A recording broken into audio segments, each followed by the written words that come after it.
اعوذ باللہ السمیع العلیم من الشیطان الرجیم بسم اللہ الرحمن الرحیم۔ سورۃ النساء آیت نمبر 7 میں اللہ فرماتے ہیں کہ ماں باپ اور خویش و اقارب کی ترکہ میں مردوں کا حصہ بھی ہے اور عورتوں کا حصہ بھی ہے۔ جو مال ماں باپ اور خویش و اقارب چھوڑ مریں، خواہ وہ مال کم ہو یا زیادہ ہو، اس میں وراثت کا حصہ مقرر کر دیا گیا ہے۔ پھر سورۃ النساء کی آیت نمبر 8 میں اللہ فرماتے ہیں، اور جب تقسیم کے وقت قرابت دار اور یتیم اور مسکین آ جائیں تو تم اس میں سے تھوڑا بہت انہیں بھی دے دو اور ان سے نرمی سے بولو۔ پھر اللہ تعالیٰ سورۃ النساء کی آیت نمبر 11 میں فرماتے ہیں، اللہ تمہیں تمہاری اولاد کے بارے میں حکم کرتا ہے کہ ایک لڑکے کا حصہ 2 لڑکیوں کے برابر ہے، اور اگر صرف لڑکیاں ہی ہوں اور 2 سے زائد ہوں تو انہیں مال متروکہ کا 2/3 ملے گا، اور اگر ایک ہی لڑکی ہو تو اس کے لیے آدھا ہے، اور میت کے ماں باپ میں سے ہر ایک کے لیے اس کے چھوڑے ہوئے مال کا 6واں حصہ ہے۔ اور اگر اس میت کی اولاد ہو دین اللہ کہتے ہیں کہ ہر ایک کے لیے اس کے چھوڑے ہوئے مال کا 6واں حصہ ہے، اور اگر اولاد نہ ہو اور ماں باپ وارث ہوتے ہیں تو اس کی ماں کے لیے 3واں حصہ ہے۔ پھر اللہ فرماتے ہیں کہ ہاں اگر میت کے کئی بھائی ہوں تو پھر اس کی ماں کا 6واں حصہ ہے۔ یہ حصے اس وصیت کی تکمیل کے بعد جو مرنے والا کر گیا ہو یا ادائے قرض کے بعد جو اس کے ذمہ ہو، تمہارے باپ ہوں یا تمہارے بیٹے، تمہیں نہیں معلوم کہ ان میں سے کون تمہیں نفع پہنچانے میں زیادہ قریب ہے۔ یہ حصے اللہ کی طرف سے مقرر کردہ ہیں، بے شک اللہ تعالیٰ پورے علم اور کامل حکمتوں والا ہے۔ وآخر دعوانا ان الحمد للہ رب العالمین۔ بے شک ہمارے رب کا کلام سچا ہے۔ بات چل نکلی اسلام کے قانون وراثت کی اور اسلام کے قانون وراثت کے مختلف جنرل رولز کی، تو یاد رکھیے گا کہ پہلا اصول یہی ہے کہ ورثاء کو وراثت کے اندر قرآنی شیئرز، جو شرعی شیئرز اللہ نے سورۃ النساء میں مقرر کر دیے ہیں، اس کے مطابق ان کو حصہ ملے۔ قرآنی حصوں کے حقدار ورثاء کو کوئی دیگر وارث محروم نہیں کر سکتا۔ یہ اسلامک لا آف انہیریٹنس کا پہلا اصول ہے۔ اور یاد رکھیے گا کہ اسلامک لا آف انہیریٹنس کا دوسرا اصول یہ ہے کہ قرآنی حصے دینے کے بعد باقی جو ترکہ بچ جائے وہ نزدیکی مذکر یک جدی میں تقسیم کیے جائیں گے۔ یک جدی سے مراد کیا ہے؟ وہ اشخاص ہیں جو کہ وفات پانے والے کے مذکر افراد کی طرف سے رشتہ دار ہوتے ہیں۔ یہ بات سپریم کورٹ آف پاکستان میں PLD 2014 supreme court of Pakistan page 779 میں انٹرپریٹ کی گئی تھی۔ اب آگے چلتے ہیں۔ یاد رکھیے گا کہ مسلمانوں کے قانون وراثت میں منقولہ اور غیر منقولہ اور جدی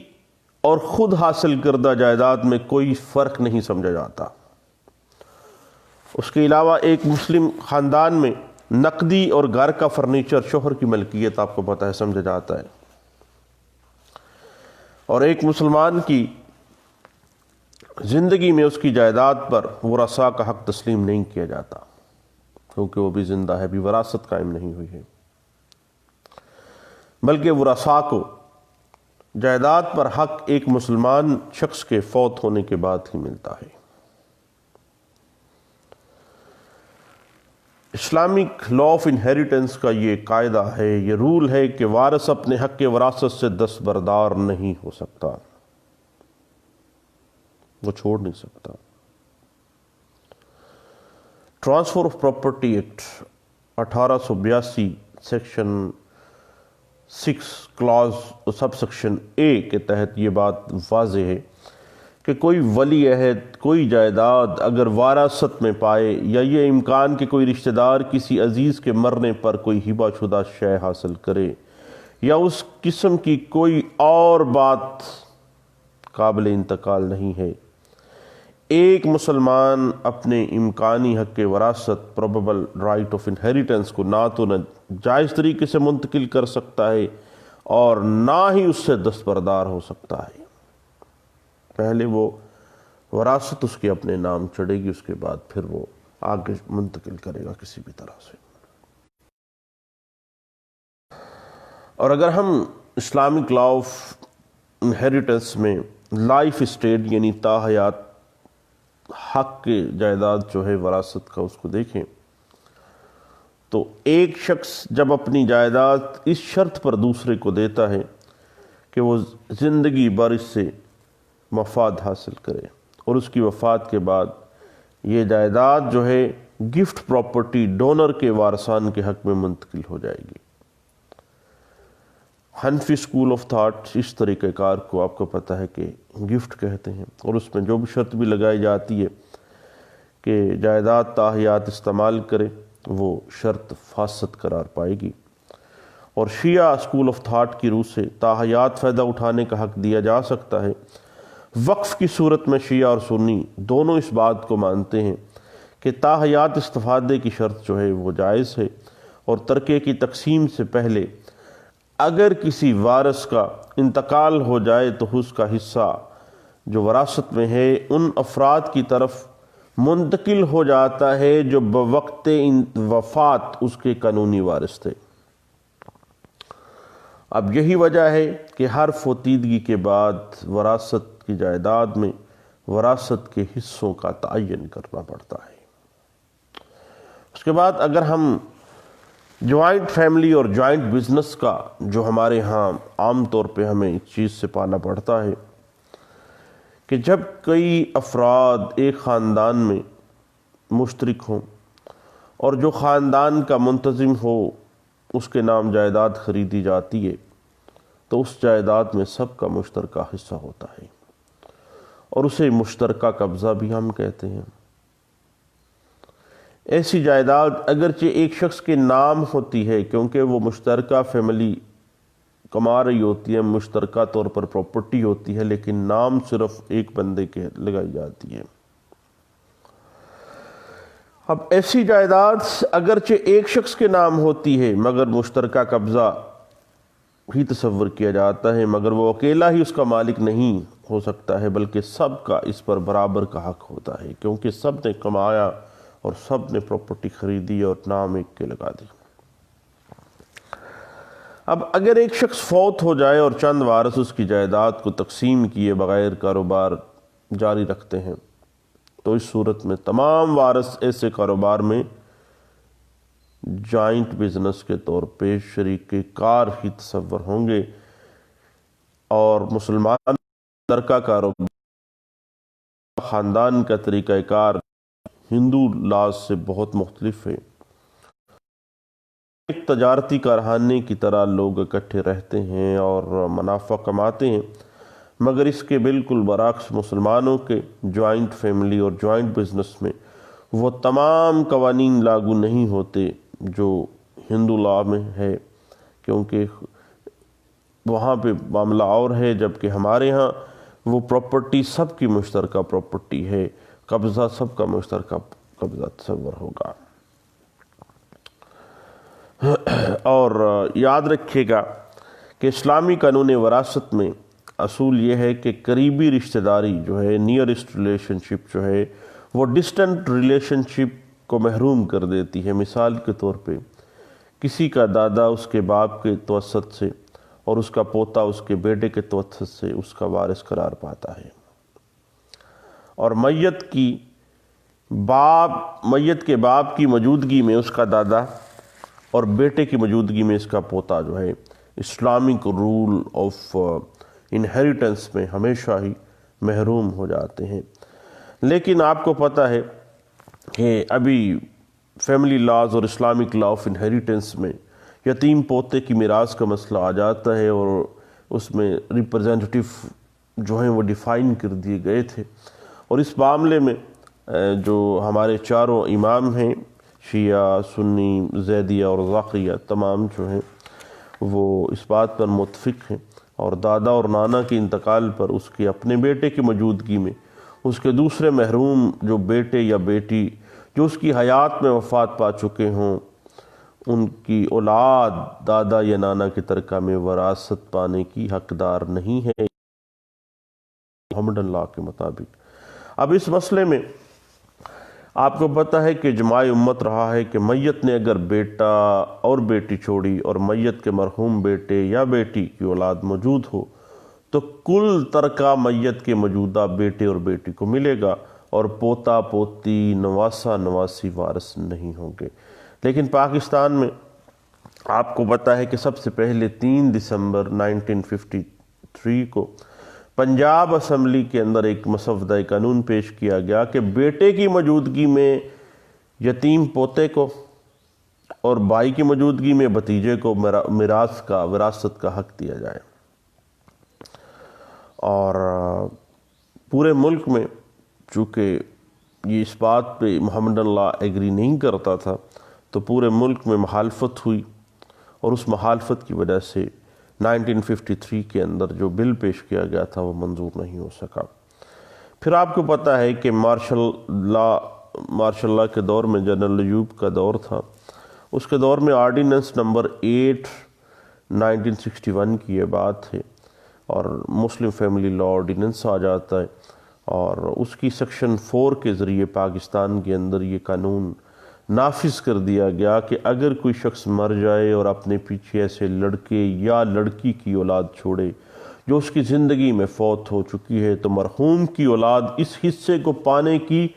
مستحق ہوگی جو اس کے ماں یا باپ کو ملنا تھا اگر وہ زندہ ہوتے تو، اور اگر وہ اس شخص کی وفات کے وقت زندہ ہوتے تو ان کو وہ حصہ ملنا تھا۔ اور آپ کو پتہ ہے مسلم فیملی لا آرڈیننس 1961 کی سیکشن جو 4 ہے اس کی کلاس 6 جو وراثت کے اطلاق کے بارے میں جسٹس نور العارفین ہیں غالباً، انہوں نے ایک بڑا مشہور مقدمہ ہے عباس ورسز عصمت مصطفیٰ، یہ ہولڈ کیا تھا کہ ایم ایف ایل او کی سیکشن 4 کا اطلاق ان بیٹے یا بیٹیوں پر ہوگا جو کہ آرڈیننس کے نفاذ سے پہلے فوت ہوں یا بعد کو۔ دفعہ یہ جو سیکشن 4 ہے اس کے اندر واحد شرط یہ ہے کہ موت جانشینی کے آغاز سے پہلے واقعہ ہو چکی ہو۔ یہ معاملہ کبھی نہیں آئے گا کہ وہ ایم ایف ایل او 1961 سے پہلے مرے تھے یا بعد میں مرے تھے۔ جسٹس اس کے نور العارفین نے اس کے ریٹروسپیکٹیو آسپیکٹ یا انٹروسپیکٹیو جو آسپیکٹ تھا، پراسپیکٹیو یا ریٹروسپیکٹیو، اس سارے آسپیکٹ کو ڈیفائن کر دیا، چونکہ انہوں نے کہا کہ اس بات کو معاملہ کر لیا گیا ہے کہ چونکہ اگر وہ زندہ ہوتے، اس بات کو چھوڑیں کہ پہلے آرڈیننس کے یا بعد میں اگر وہ زندہ ہوتے تو ان کو حصہ ملتا، اسی طرح یتیم پوتے پوتی نواسے نواسیوں کا حصہ ڈیفائن کر دیا گیا ہے۔ اور اس میں واضح کیا تھا کہ سیکشن 4 جو ہے اس کے جو اطلاق ہے اس کو صرف ان اموات تک محدود رکھا جائے جو آرڈیننس کے نفاذ کے وقت واقع ہوں، تو یہ اطلاق قانون جو ہے ایم ایف ایل او کی منشا کے مطابق نہیں ہوگا، بلکہ دیکھیں شریعت محمدی کا معاملہ ہے، وراثت کا معاملہ ہے، کوئی پہلے مر گیا کوئی بعد میں مر گیا، اس بات کو آپ جسٹس نور العارفین نے کہا کہ آپ نہ چھیڑیں، بلکہ ہر کسی کو، خواہ وہ 1961 سے پہلے مر گیا کسی کا باپ یا ماں مر گئی ہے تو ان کو حصہ اسی طرح سے دیا جائے گا۔ اس کے بعد آپ کو پتہ ہے کہ فیڈرل شریعت کورٹ کے 3 رکنی فل بینچ نے مسلم فیملی لا آرڈیننس 1961 کی سیکشن 4 کو اگینسٹ دا انجیکشن آف اسلام قرار دیا تھا، اسلام کے منافی قرار دیا، اور فیڈرل شریعت کورٹ نے باقاعدہ طور پر گورنمنٹ کو ہدایت کی کہ وہ 31 مارچ 2000 تک، یعنی 31 مارچ 2000 تک آئین کے اندر یہ بات شامل کرائے کہ یتیم پوتے یا نواسے نواسیوں کو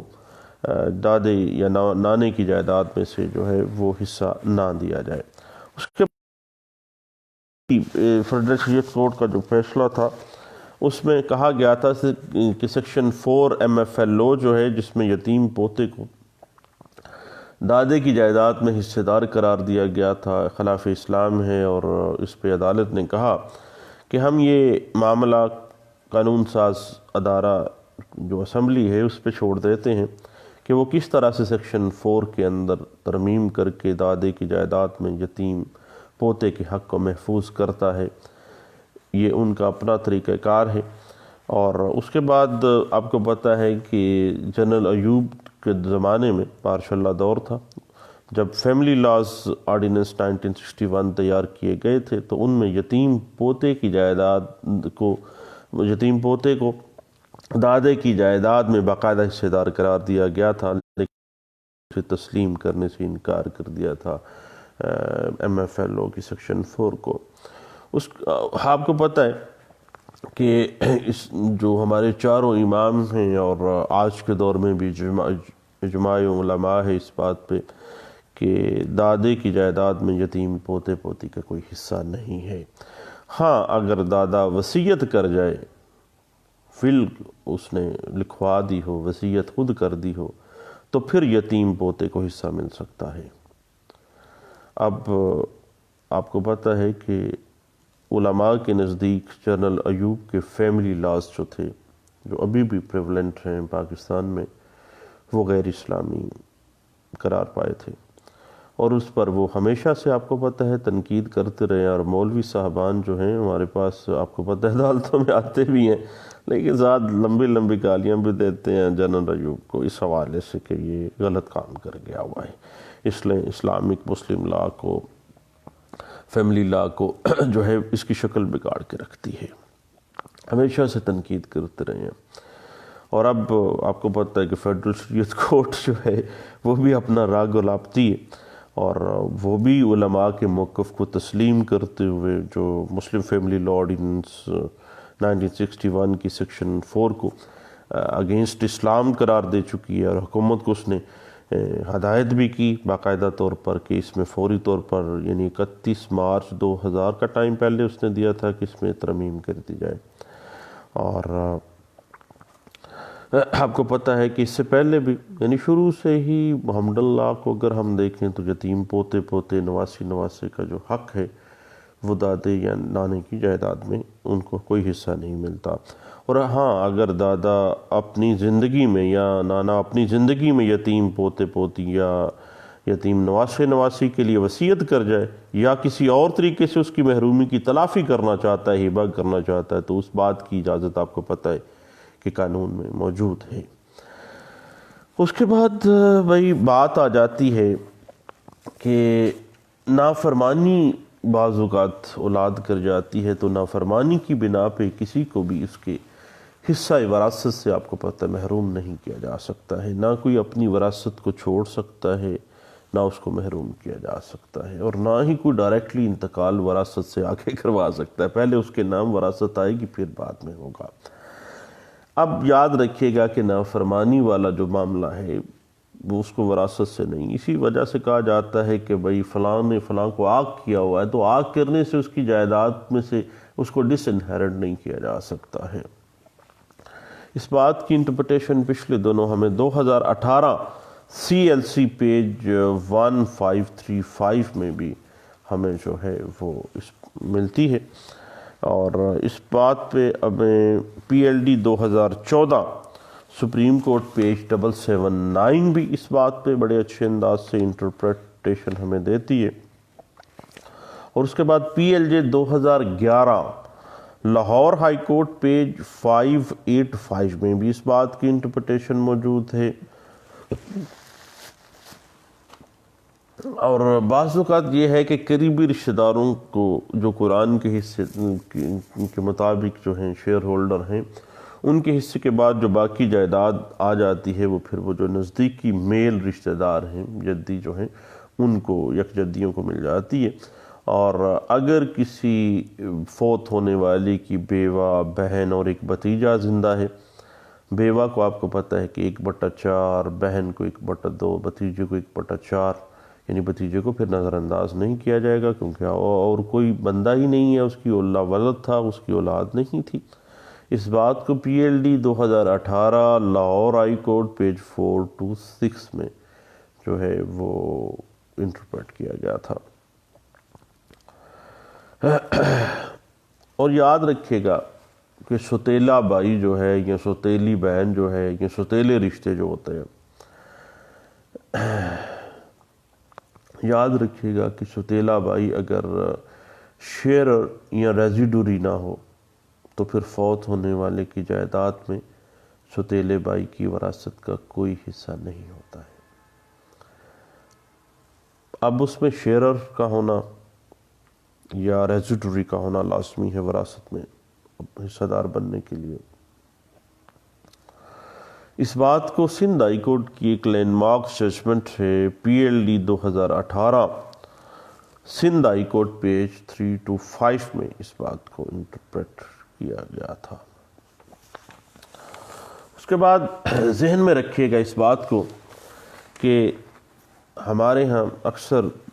وراثت کے پھڈے پڑ جاتے ہیں، تو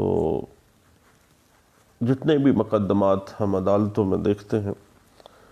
ان کی بنیاد زر، زن اور زمین ہی ہوتی ہے، اور مالی مفاد حاصل کرنے کے لیے بعض لوگ اپنے خونی رشتے سے بھی انکار کر دیتے ہیں۔ دور ایسا آ گیا ہے، اور لیکن بر صغیر میں جب انگریز دور تھا تو انگریزوں نے بھی اپنی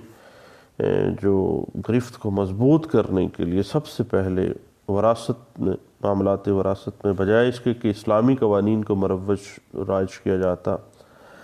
اور لیکن انہوں نے کیا کیا، انہوں نے بھی اس میں تبدیلیاں کچھ ایسے کر دی کہ معاملات وراثت میں حق وراثت سے عورتوں کو محروم کرنے کے عمل کو پروان چڑھایا، جس سے مسلمان عورتوں کو ان کے شرعی حق سے آپ کو پتہ ہے محروم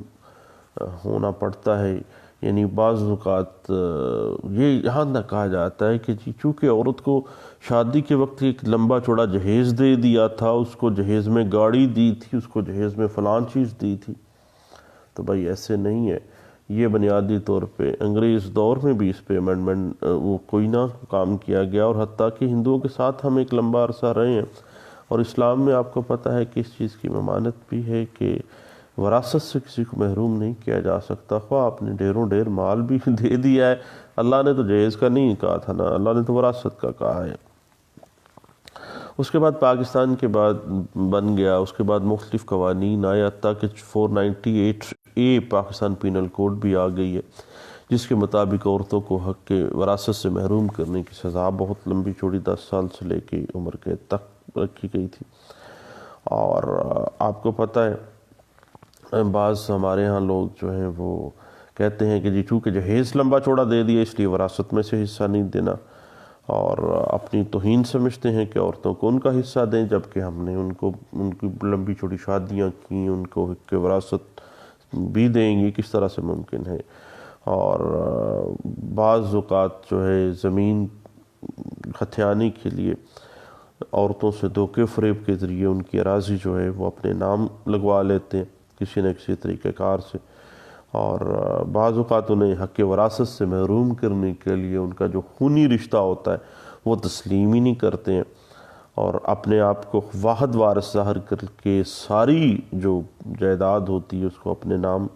انتقال تصدیق کروا لیتے ہیں۔ ہائے روز ہمیں یہ باتیں عدالتوں میں سامنے آتی ہیں۔ اب جب ایسی صورتحال ہوتی ہے تو وہ عورت جو اپنا حق وراثت سے محروم کر دی جاتی ہے، وہ بیچاری اپنا خونی رشتہ اپنے سگے باپ سے یا فوت ہونے والا جو بھی رشتہ دار ہے اس سے ثابت کرنے کے لیے دعویٰ کر سکتی ہے، ڈیکلریٹری سوٹ فائل کرتی ہے کہ وہ فوت ہونے والے کی بیٹی ہے، بیوہ ہے یا بہن ہے، اور اس کے ساتھ دھوکہ کرتے ہوئے جو ہے اس کو بیچ میں سے نکال دیا گیا، اور ساری پراپرٹی کسی فلاں بندے نے جو ہے وہ جو وارث بھی تھا اس نے اپنے نام، واحد وارث اپنے آپ کو ڈکلیئر کیا اور ساری پراپرٹی اپنے نام کروا لی۔ اور پھر عورت بیچاری عدالتوں میں جاتی ہے، دعویٰ دائر کرتی ہے، ثابت کرتی ہے خونی رشتے کو، اور وہ حقدار، شرعی حقدار اپنے آپ کو ثابت کرتی ہے، اور وہ پھر ڈاکومنٹ یا وہ انتقال کی دستاویز جس کی روح سے اس کو حق وراثت سے محروم کیا جاتا ہے وہ اس کی پابند نہیں ہے، وہ باقاعدہ سوٹ فائل کرتی ہے اور اس کی منسوخی میں جاتی ہے۔ اور پچھلے دنوں ایک کیس میں یہ بات بھی ڈسکس ہوئی تھی